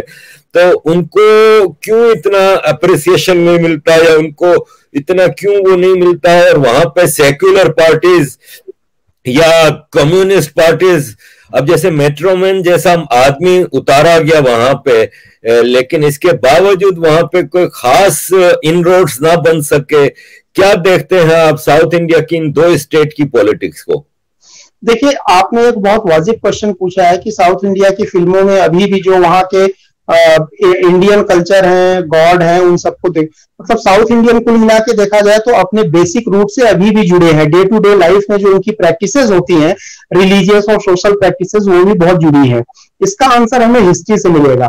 साउथ इंडिया हमेशा से आइसोलेटेड रहा है, बहुत सारी बुरी चीजों से, इन्वेडर्स के बुरी निगाहों से बचा रहा है। उसके पीछे एक कारण है कि जो भी इन्वेडर्स आते थे वो ज्यादातर आप देखिए आते थे इधर, आपका करंट में जो पाकिस्तान है, जो दर्रे हैं, खैबर और ये सब दर्रे हैं, उधर से आते हुए, और अल्टीमेटली दिल्ली जिसने फतह कर ली वो ये मान लिया जाता था कि भाई अब उसका टास्क कंप्लीट हो गया है, तो वो उसके आगे बढ़ता नहीं था। तो नॉर्थ इंडिया ज्यादा अफेक्टेड रहा है कल्चरल इन्वेजन से और इन सब चीजों से। तो जब नॉर्थ इंडिया जिस कल्चर में एक तरीके से इम्प्योरिटी आ गई, तो जो बाई प्रोडक्ट होते हैं, सिनेमा वगैरह तो बाई प्रोडक्ट है ना, सोसाइटी के कल्चर के बाई प्रोडक्ट है, तो उनके भी टॉपिक, साहित्य में भी इसी तरीके से चेंजेस आ जाते हैं। जब इन्वेजन वगैरह नहीं हुए थे यहाँ पे किसी के, तब यहाँ पे केवल इंडियन कल्चर की बात होती थी, यहाँ के भगवान देवताओं की, तीज त्योहारों की बात होती थी। जैसे जैसे इन्वेजन होता चला गया, फिर लिटरेचर में भी आपको अरब की कहानियां, अलिफ लैला वगैरह मिलने लगी। तो ये है कि जब 2 कल्चर कहीं से इंटरैक्ट करते हैं, इन्वेजन होता है पॉजिटिव या निगेटिव वे में, उनका इंट्रोडक्शन भी सोसाइटी के जितने भी मशीनरी है, बाई प्रोडक्ट है, वहां पे मिलता है, चाहे वो फिल्म हो, चाहे लिटरेचर हो, चाहे कहानियां हो, चाहे आपके सीरियल हो। साउथ इंडिया इस मामले में नेचुरली प्रोटेक्टेड रहा, क्योंकि उस तरफ कोई जल्दी जाता भी नहीं था, और जाते भी थे तो वहां पे ज्यादातर वो दिल्ली में ही उलझे रहते थे। वहां उतना वो फोर्सफुली काम करने के लिए उनका ध्यान नहीं जाता था, क्योंकि अपना मेन तख्ते ताउस को बचा के रखना इन लोगों का ज्यादा जो है मेन फोकस रहता था। एक रीजन ये था। दूसरी चीजें देखिए, आपने बात की केरला में क्या है, साउथ इंडिया का कल्चर, लैंग्वेज, फूडिंग वगैरह सब कुछ अलग है। भारत की डाइवर्सिटी बहुत जबरदस्त है सर, लेकिन रीढ़ की हड्डी सेम है। मैं तो साउथ इंडिया में भी रहा हूं और इंटरैक्ट मैंने खूब किया हुआ है। लैंग्वेज अलग हो गई, लेकिन बिलीफ सेम है, मान्यताएं सेम है, day to day practices same है। सिर्फ लैंग्वेज और थोड़ा बहुत एटमॉस्फेयर के कारण पहनने का कपड़े उपड़े पहनने का जो है तौर तरीका होता है। शादियां भी आप वहां हिंदुओं में जाके देखेंगे तो उनकी बेसिक फिलॉसफी जो है शादियों की सेम रहती है, प्रोसीजर सेम रहता है, जानवरों को लेके, गाय को लेकर के, रिलीजन को लेके। अब एक बार मैं आपको बताता हूं, मैं वहां एक मंदिर में दर्शन करने गया, लॉर्ड मुर्गन, भगवान मुर्गन। तो अब मुर्गन नाम मेरे लिए डिफरेंट था, तो मैं लाइन में लगा था, तो मैंने पूछा वहां पे कि मुर्गन कौन से देवता है, मुझे पता ही नहीं था कौन से भगवान है। तो उसमें थे, तो उन्होंने बताया कि आपके यहाँ नॉर्थ इंडिया में हिंदी में कार्तिकेयन बोलते हैं, यानी गणेश जी के, भगवान शंकर के पहले लड़के थे गणेश जी और उनके छोटे लड़के थे कार्तिकेयन। तो कार्तिकेयन को तो मैं जानता था, लेकिन मुर्गन को मैं नहीं जानता था, भगवान मुर्गन को नहीं जानता था। तो सारा कॉन्सेप्ट क्लियर हो गया वहां पे मेरा। टर्मिनोलॉजी अलग हो सकती है, लेकिन फिलॉसफी तो सेम है, क्योंकि जो कार्तिकेयन है वो सेम हमारे लिए वही है जो उनके लिए है कार्तिकेयन। उनकी पूरी लाइफ, उनकी पूरी हिस्ट्री, आइडियोलॉजी हम दोनों के लिए सेम है। अब गणेश जी को हम गणेश बोले या महाराष्ट्र में गणपत बोले, तो उनके कैरेक्टरिस्टिक तो चेंज नहीं होंगे ना, उनकी पावर, उनकी फिलॉसफी तो चेंज नहीं होगी। लैंग्वेज के कारण नाम डेफिनेटली चेंज हो जाता है। दूसरी चीज, साउथ इंडियन पॉलिटिक्स को बीजेपी क्यों नहीं कर पाई? बीजेपी कोशिश कर रही है कर्नाटका को छोड़ के। कर्नाटका में इन्होंने अच्छा माहौल बना लिया, उन्होंने रूल भी किया कई बार। मुझे ये लगता है कि भारत इतना बड़ा और इतना डाइवर्सिफाइड है ना, कि अब आपको एक बात बोलूंगा, जो कि मैं बोलता हूं, इतने आक्रांता आए, इन्वेडर आए पूरे इंडिया पे, कोई अपने एक जीवन काल में शासन नहीं कर सका। औरंगजेब ने थक हार करके तलवार रख दी, और उसने, ये डॉक्यूमेंट्री फैक्ट है, मिलते हैं एविडेंस, कि उसने ये बोला कि भाई पूरे भारत को कब्जे में लेना जो है, इसका इस्लामाइजेशन करना या पूरे भारत को कलमा पढ़ाना इम्पॉसिबल है, ये मेरे बस की बात नहीं है। तब वो जाके फकीरी करने लगा था लास्ट में, और टोपियां वोपियां सिलने लगा था, जो लोग बोलते हैं। जब हार गया तब वो उसने किया था, ऐसे ही नहीं किया था। तो जब हजारों साल से एक साथ बड़े बड़े अपने आप को तुर्रम खां समझने वालों ने एक साथ इन्वेड नहीं कर पाया, तो ये चैलेंज पॉलिटिक्स में भी है। साउथ इंडियन पॉलिटिशियंस क्यों नॉर्थ इंडिया में नहीं डोमिनेट हो पाया, ये भी एक क्वेश्चन है। सेम इसी क्वेश्चन का दूसरा पहलू आप देखिए, तो वहां पे रीजन ये है कि बीजेपी में भी साउथ इंडिया में कुछ लीडर इन्होंने पैदा किए, लेकिन लोकल लीडरशिप उतनी डेवलप नहीं हो पाई जितनी होनी चाहिए थी। कांग्रेस की थी, वो खत्म हो गई, क्योंकि आजादी के टाइम पे कांग्रेस होमोजीनियस वे में ये डिस्ट्रीब्यूटेड थी ऑल ओवर इंडिया में। PV Narasimha Rao south India के ही थे कांग्रेस में, लेकिन इतने बड़े लीडर थे कि साउथ इंडिया को भी वो कवर कर लेते थे और नॉर्थ इंडिया को भी कवर कर लेते थे। 70 से ज्यादा भाषाएं उनको आती थी, इतनी अच्छी हिंदी वो बोलते थे नॉर्थ इंडिया में कि शायद आपको लगेगा ही नहीं कि ये साउथ इंडिया के हैं अगर उनका नाम न बताया जाए। तो जो लैंग्वेज से रिलेटेड, कल्चर सेम है, मुद्दे सेम है वहां पे भी। आप ये देखिए, मुद्दे जो नॉर्थ इंडिया में लोग प्रीफर कर रहे हैं बीजेपी के मुद्दे, वो साउथ इंडिया के भी लोग प्रीफर कर रहे हैं। लेकिन जो एक कल्चरल डिफरेंस आ जाता है, वहां अपनी बात को कहना और लोगों को कन्विंस करना, ये बहुत बड़ा डिफरेंस होता है। इन्होंने अभी फोकस भी नहीं किया है, लेकिन अब ये ग्राउंड लेवल पे फोकस कर रहे हैं, किसी न किसी एंगल से ये वहां पे भी ग्रो कर रहे हैं। ये बंगाल में 77 लोगों की टीम बना करके, देखिए अब एक ऑर्गेनाइज्ड टीम तो हो गई ना इनके पास बंगाल में काम करने के लिए। अदरवाइज पहले क्या होता था कि जब इलेक्शन होता था तो सेंट्रल टीम जाती थी, उसके बाद वहां कोई काम ही नहीं होता था, क्योंकि इनकी ऑर्गेनाइज्ड और प्रोफेशनल टीम नहीं थी। 77 लोगों की टीम बंगाल जैसे स्टेट में एक प्राइमरी लेवल पे ऑर्गेनाइज्ड टीम बहुत अच्छी बन गई है। तो ये उनको गाइडलाइन वगैरह दे के बोल देंगे कि अब आप लोग आगे आगे जो है काम करिए, हमारी पार्टी की आइडियोलॉजी को जो बढ़ाइए और जो टास्क रह गए हैं उनको पूरा करिए। नेक्स्ट ईयर मुझे लगता है कि वहां के लोकल लीडर जो बीजेपी के हैं वही जो है बहुत अच्छा परफॉर्म कर जाएंगे।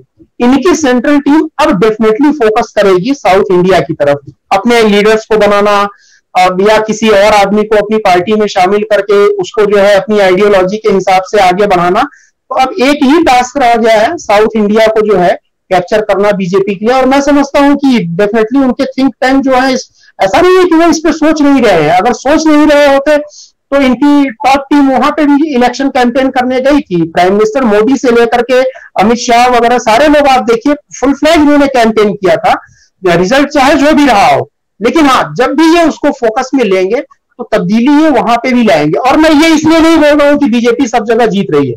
देखिए है क्या, कोई अच्छा हो या बुरा हो, जिसके पास मैकेनिज्म है, जिसके पास सिस्टम है, जिसके पास इंप्लीमेंट करने की कैपेसिटी है, वो चाहे अच्छा हो या चाहे बुरा हो वो राज करेगा। राज करेगा मतलब वो चीजों को इंप्लीमेंट करेगा। आप ये देखिए, रावण था तो बुरा हमारे यहाँ रावण, लेकिन वो भी एक बहुत बड़ा राजा था क्योंकि उसके पास ताकत थी, उसके पास हुनर था, उसके पास इंप्लीमेंट करने का तरीका था। तो जो ये चीजें हुनर और ताकत कभी बर्बाद नहीं जाती हैं। फर्क ये पड़ता है कि वो किसी अच्छे इंसान के कब्जे में है कि किसी बुरे इंसान के कब्जे में है। जिसके पास हुनर रहा है, बीजेपी के पास आपके पास हुनर, ऑर्गेनाइज्ड वे में ये काम करने वाले एक सिस्टम इन्होंने बहुत अच्छा डेवलप कर लिया है इंटरनल। आप ये देखिए, जहां कहीं नहीं होते थे आज सारे डिस्ट्रिक्ट्स में इनकी ब्रांचेस हैं, इनके कार्यकर्ता हैं, इनके वर्कर्स हैं, कोई इनको पूछने वाला नहीं मिलता था। तो इस डेवलपमेंट को बियॉन्ड चुनावी हार जीत के इस अचीवमेंट को सर आप छोटा नहीं मान सकते हो। यहाँ पे प्राइवेट कंपनियों को, मैं ऐसी भी कंपनियों को जानता हूं कि जो लगातार डेडिकेटेड है, पैसा खर्च करते रहते हैं, प्रोफेशनल टीम रखी है, लेकिन हर डिस्ट्रिक्ट में अपना मटेरियल नहीं पहुंचा पाती है, अपने प्रोडक्ट को डिस्ट्रीब्यूट नहीं करवा पाती है। बहुत टिपिकल टास्क है हर डिस्ट्रिक्ट में, हर गांव में। 6.5 लाख से ज्यादा गांव है सर। ये अमेरिका नहीं है कि जहां पे 400 किलोमीटर के बाद आपको एक छोटा सा टाउन मिलेगा, 25 घर होंगे और उनके बीच में एक शॉपिंग मॉल होगा। यहाँ तो कहावत है, कोस कोस पे बदले पानी, 4 कोस पे बदले बानी। क्योंकि आप सनातन को समझ रहे हैं तो ये कहावत सुन लीजिए इंडिया की डाइवर्सिटी के बारे में। कोस कोस पे बदले पानी, 4 कोस पे बदले बानी। कोस होता है डिस्टेंस को नापने का, माइल जिसको बोलते हैं, कि एक कोस पे पानी का टेस्ट बदल जाता है। ये फैक्ट है, आप कहीं पे भी जाके देखिए, हर 3-4 किलोमीटर के बाद पानी का टेस्ट बदल जाएगा। 4 कोस पे बदले बानी। और वाकई में 4 कोस अगर आप क्रॉस करेंगे तो लैंग्वेज में चेंज। मैं महाराष्ट्र की बात करता हूं, मैं वहां पे भी रहा हूं। अगर आप कोल्हापुर साइड जाएंगे तो वहां की मराठी लैंग्वेज डिफरेंट होगी, बॉम्बे की डिफरेंट होगी, आप विदर्भ साइड आएंगे डिफरेंट होगी। इवन यूपी में, पश्चिमी उत्तर प्रदेश में लैंग्वेज टोन है हिंदी, वो डिफरेंट होगी, बोलने का तरीका डिफरेंट होगा। सेंट्रल में जाएंगे कानपुर लखनऊ की तरफ तो थोड़ा सा डिफरेंट हो जाएगा। फिर उधर आप जाएंगे बनारस के आगे बढ़ेंगे तो वहां पे टोटली डिफरेंट हो जाएगा।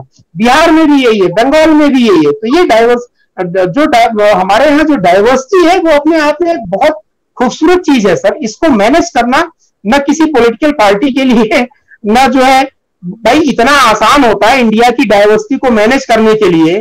तो अंग्रेज इतना खर्चा क्यों करते हैं अंग्रेजी पढ़ाने के लिए, मिशनरी स्कूल बनाया, ये सब किया। वो खुद ही यहाँ की सारी लैंग्वेज पढ़ लेते हैं ना। हजारों लैंग्वेज पढ़ने में उन्होंने ये सोचा कि हमारी तो पीढ़ियां गुजर जाएंगी, हम तब भी इंडिया को समझ नहीं पाएंगे यहाँ के लैंग्वेज को। तो उन्होंने ये सोचा कि भाई चलो अपने काम के लिए 12 वगैरह पैदा करो, उनको जो है अंग्रेजी पढ़ाओ। तो इसीलिए उन्होंने सब कॉन्टिनेंट में बोला कि सब कॉन्टिनेंट अगर इंडिया, पाकिस्तान, बांग्लादेश को मिला दे, इतनी डाइवर्सिटी है लैंग्वेज में कि उनको समझ में नहीं आया कि इस प्रॉब्लम को कैसे सॉल्व करें। तो उन्होंने इंग्लिश इंट्रोड्यूस कर दिया। थोड़ा टाइम लगेगा और डेफिनेटली चीजें जो है वो होगी। थोड़ा देखते जाइए आप कि एज ए एनालिस्ट की तरह आप देखते रहिए, बहुत लर्निंग मिलती है इंडियन पॉलिटिकल इलेक्शंस वगैरह जब होते हैं इन सिस्टम को समझने में। और जो हम लोगों ने वॉर फिलॉसफी वगैरह, हिस्ट्री वगैरह पढ़ी है कि कैसे विस्तार होता है साम्राज्य का या किसी भी चीज का या पॉलिटिकल पार्टियों का, ये बड़ा खूबसूरत चीज है। अमेरिका में अब्राहम लिंकन को रेल से यात्रा इसीलिए करनी पड़ गई क्योंकि उनको समझना था, पब्लिक से कनेक्ट करना था। तो पब्लिक से कनेक्ट करना, और जहां पे हर स्टेट में अलग कल्चर हो, अलग लैंग्वेज हो, अपने आप में बहुत टिपिकल टास्क है। मैं चैलेंज करता हूं, ममता दीदी यूपी में आके इलेक्शन लड़े, केजरीवाल दिल्ली में बहुत अच्छा परफॉर्म कर रहे हैं, क्यों नहीं गए हरियाणा में, बगल का स्टेट है, क्यों नहीं पंजाब में इलेक्शन लड़ा, क्यों नहीं यूपी में इलेक्शन लड़ा। तो ये सबके लिए इक्वली बहुत चैलेंजिंग जो है टास्क है, वो कोई भी लीडर हो, चाहे क्षेत्रीय पार्टी हो चाहे नेशनल पार्टी हो। मिश्रा जी, कोविड की तरफ आते हैं। अगर आप यूरोप और अमेरिकाज की सारी पॉपुलेशन को ज्वाइन करें तो इक्वल टू एक भारत की पॉपुलेशन, लेकिन हमने देखा कि अमेरिकाज और यूरोप में मिला के तकरीबन 8 करोड़ से ज्यादा लोग इफेक्ट हुए कोविड से, जबकि भारत में 1,80,00,000 हुए। अमेरिकाज में 18 लाख लोग मर चुके हैं कोविड से, भारत में 2 लाख, इक्वल पॉपुलेशन है। जब हम देखते हैं कि भारत में of course it's a big crisis, और इसको मैं अंडर एस्टिमेट नहीं कर रहा, नॉट एट ऑल। मेरा सवाल यहां पे ये है कि आप इंटरनेशनल मीडिया को उठा के देख लें तो Modi has failed to give relief to India failed, Indian health system collapsed, और ऐसी ऐसी चीजें। और उसमें जो कंट्रीब्यूशन जो सबसे बड़ा है वो आपके भारत के कुछ गंदे जर्नलिस्ट का है। जैसे खास तौर पे मैं नाम लूंगा राणा अयूब का, जिसका इस वक्त 24 घंटे एक ही काम है कि इंडिया का एक नेगेटिव इमेज प्रमोट करे। आज वो क्रिश्चियन अमानपुर CNN की है, उसको इंटरव्यू में उन्होंने अपने दिल की खूब भड़ास निकाली। ऐसा लगता है कि कोई पाकिस्तानी ISI वाले बयान दे रहे हैं। टाइम मैगजीन को वो लिख रही हैं, न्यूयॉर्क टाइम्स को लिख रही हैं, और 24 घंटे इनके आप ट्वीट्स देखे तो ऐसा एक इमेज पोर्ट्रेट कर रही हैं भारत का कि भारत तो मोदी जी ने बिल्कुल ही खड्डे में डाल दिया है और सब कुछ। जबकि मैंने कंपैरिजन बताया कि जब ये हालात थी कि हम लास्ट ईयर इंग्लैंड में यहाँ पे रोज के 4-4 हजार लोग मर रहे थे, और ओल्ड हाउसेस के तो लोग मर रहे थे तो उसको काउंट भी नहीं किया जाता था। यहाँ पे ग्रेवयार्ड पे जो जगह नहीं होती थी, और तदफीन के लिए लोगों को जाने भी नहीं दिया जाता था, उनके पुरखों को करीब भी नहीं जाने दिया जाता था, उनकी लाशों को छीन के खुद ही खड्डों में डाल दिया जाता था। मुसलमान भी यहाँ पे बहुत परेशान था कि हमारे अजीजों की कब्र पे हमें खुद भी नहीं जाने दिया जा रहा, और ये सब चीजें हुई। कोई मीडिया नहीं कह रहा था कि बोरिस जॉनसन फेल हो गया, बोरिस जॉनसन रिजाइन करे, जैसे कि भारत में ट्रेंड चला रहे हैं कि रिजाइन मोदी।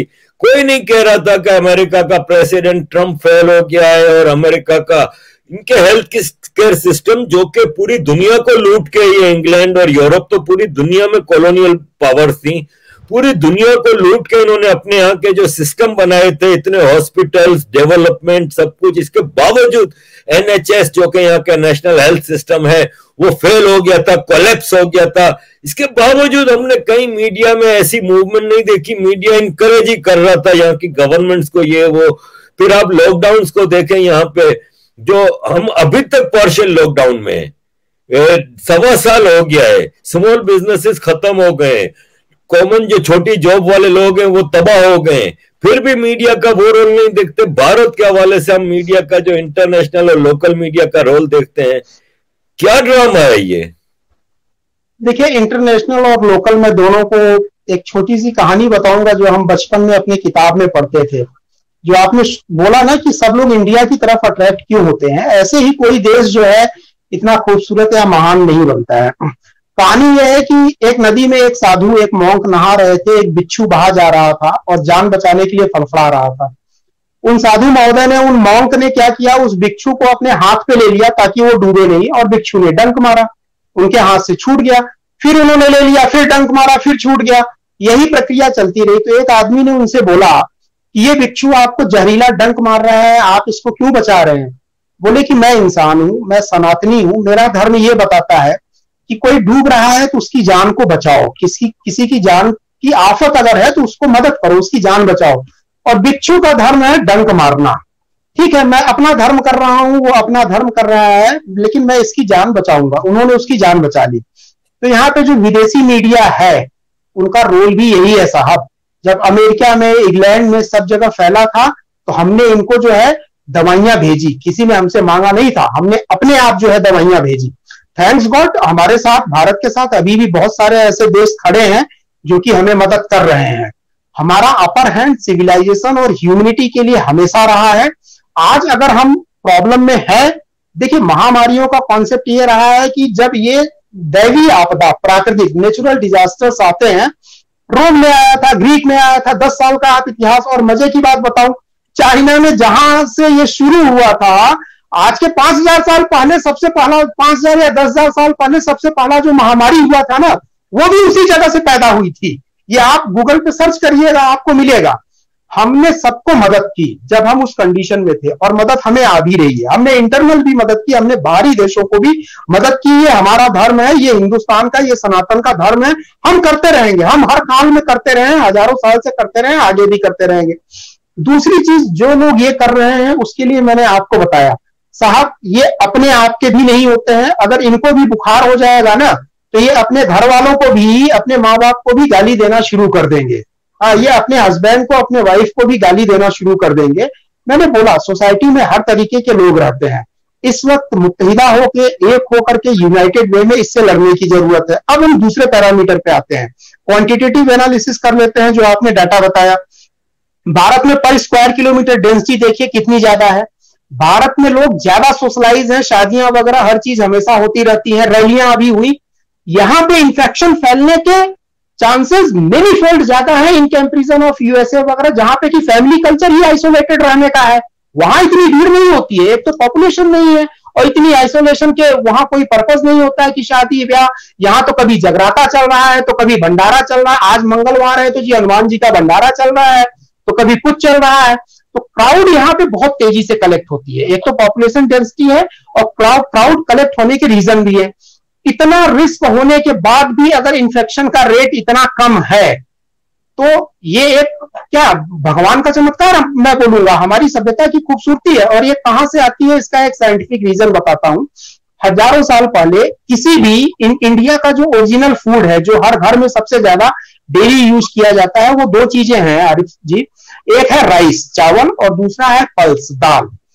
ये आपको बड़ा अजीब लगेगा जान के, लेकिन ये साइंटिफिक फैक्ट है कि क्यों हमारे पूर्वजों ने, इंडियन सब कॉन्टिनेंट की बात करूं, राइस और जो है दाल को, पल्स को as a main course of food किया है। आप इंडिया में किसी भी होटल में चले जाइए, खाने में चावल और दाल तो होना ही होना है, बिना उसके खाना होता नहीं है, और दोनों टाइम, तीनों टाइम होगा। यही चीज साउथ इंडिया में चावल तो नहीं होता है, लेकिन जो इडली बनती है वो राइस से बनती है, और सांभर जो बनता है वो दाल से बनता है। यानी बेसिक इंग्रेडिएंट आपको राइस और दाल मिलेगा। अब इसका साइंटिफिक आप ढूंढिएगा, आपको मिलेगा, और ये फैक्ट है। चावल और दाल में कुछ ऐसी चीजें होती हैं जो आपके जीन्स को, यानी एमिनो, दाल में एमिनो एसिड्स होता है ना, दाल तो पूरे जो है एमिनो एसिड्स ही होते हैं। ये आपके जो जीन होते हैं वो भी एमिनो एसिड से अल्टीमेटली बने होते हैं। बदलते हुए माहौल के हिसाब से, स्पेशली वायरस, बैक्टीरिया, इन सब को लड़ने के लिए शरीर आपके अंदर क्या चेंज आए, जेनेटिक कोडिंग में क्या चेंजेज हो, यही एंटीबॉडी वगैरह के लिए जो हम लोग वैक्सीन लगा रहे हैं। चावल और दाल का कॉम्बिनेशन आपको अंदर से चेंज करता रहता है, माहौल के हिसाब से जो है बचाता रहता है, आपको चेंजेस करता रहता है। भारत देखिए, कई बार महामारी ऐसी है, सभ्यताएं खत्म हो गई, वार में खत्म हो गई, या महामारियों के कारण इंडिया बचा रहा। उसके पीछे कई रीजन है, कई रीजन। एक बड़ा खूबसूरत रीजन आपको बताता हूं, विजडम ऑफ आवर, मतलब हमारे फोरफादर्स जो रहे हैं, हमारे पूर्वज, उनके विजडम देखिए। वेस्टर्न कंट्रीज में सेंट्रलाइज्ड है, मतलब महानगर बने हैं, न्यूयॉर्क, ये वो, वहां गांव में कोई नहीं रहता है। भाई अगर हम इतने बड़े बड़े पूरे पहाड़ को काट के मंदिर बना सकते थे, तो क्या बड़े बड़े मेट्रो सिटीज हम नहीं बसा सकते थे? आज के 10,000 साल पहले बसा सकते थे। पॉपुलेशन का डिस्ट्रीब्यूशन हमने कैसे किया, कितनी खूबसूरत चीज है। और ये महामारी से रिलेटेड चीज है सर, आज तक किसी पैनल या डिबेट में नहीं सुना होगा। सोशल जो डायनामिक्स या सोशल नॉर्म होते हैं, कितनी समझ थी। हमने महानगरों को कभी प्रिफर नहीं किया जब तक इंडियन कल्चर था। हमने पॉपुलेशन को डिस्ट्रीब्यूट किया, हमने गांव में ज्यादा फोकस किया, और गांव में भी इस हिसाब से फोकस किया कि सेम काम करने वाले लोग एक अलग उसमें रहेंगे एरिया में, एक डिफरेंट काम करने वाले लोग अलग रहेंगे, डिफरेंट काम करने वाले लोग अलग रहेंगे, क्योंकि उनके काम, उनकी लाइकिंग और जो मटेरियल यूज करते हैं वो अलग अलग होते हैं डे टू डे लाइफ में।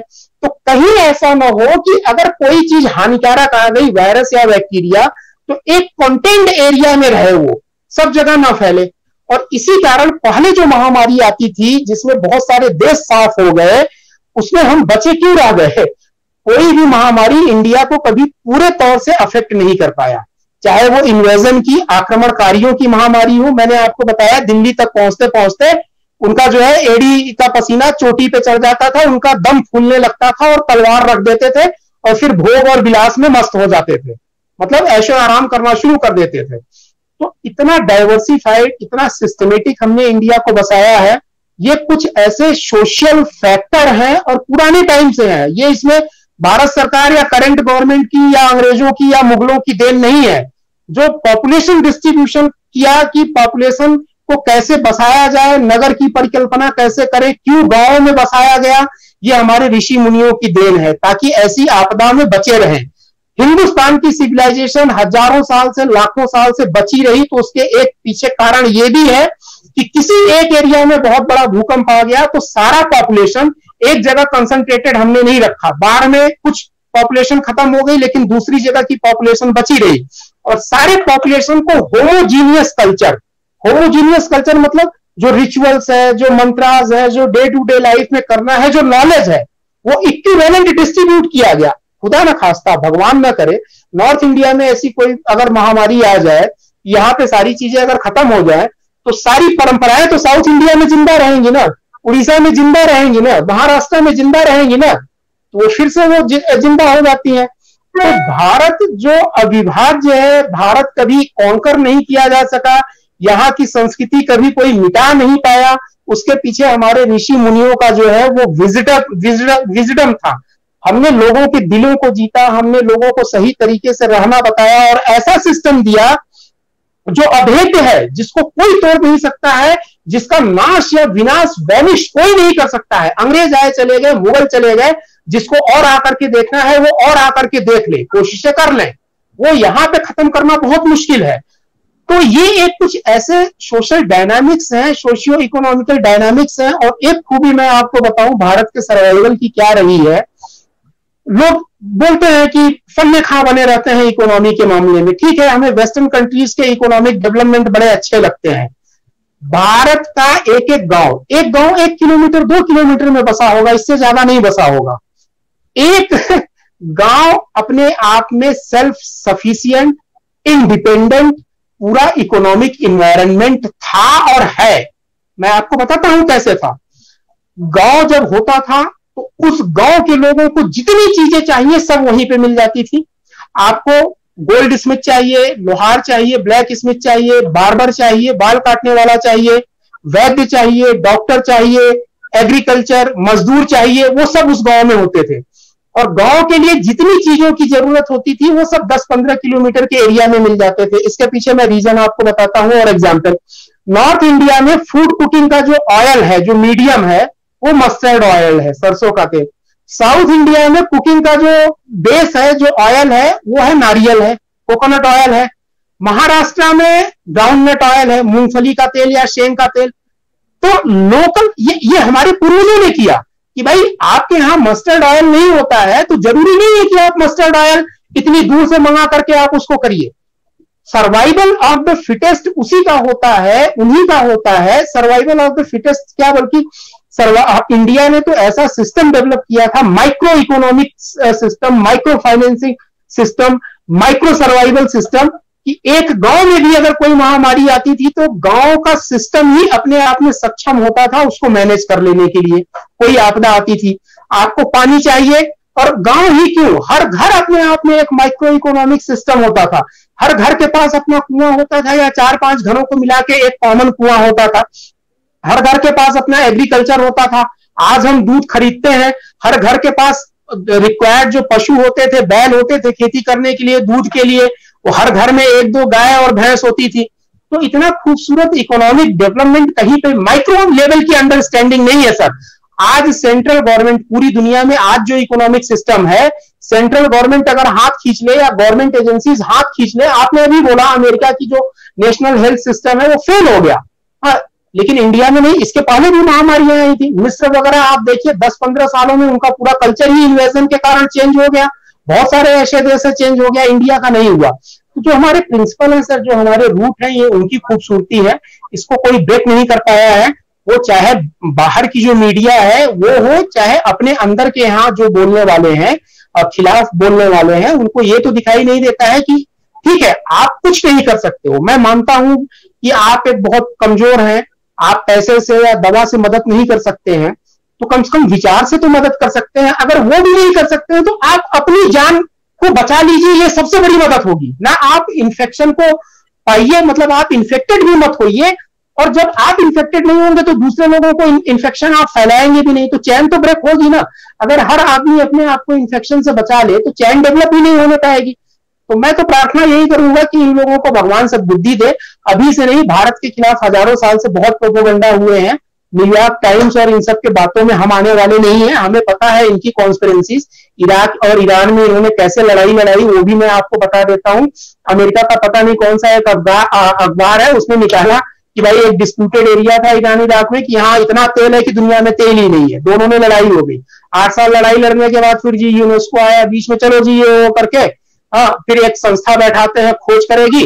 वो भी कॉन्ट्रैक्ट मिला अमेरिकन गवर्नमेंट की, अमेरिकन कंपनी को, मोटा पैसा लिया, और जब उसने खोज की, ड्रिलिंग की, तो बोला यहाँ कुछ है ही नहीं।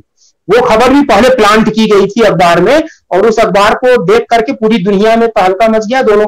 तो ये वॉर के पीछे की भी होती है कि अपने हथियार बिके। अमेरिका ने खूब हथियार बेचे।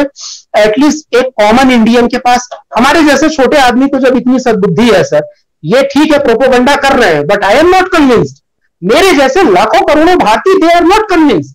हमारे शास्त्रों में कहा गया है, हमारे शास्त्रों में, हम लोगों, शास्त्र तो छोड़िए सर, लोकोक्तियां जो गांव में है, वहां एक कहावत है कि हाथी चली जाती है और कुत्ते भौ भौ भौ भौ करते रहते हैं। तो हमें पता है भारत को क्या करना है, भारत को क्या करना था, भारत इसको जानता है।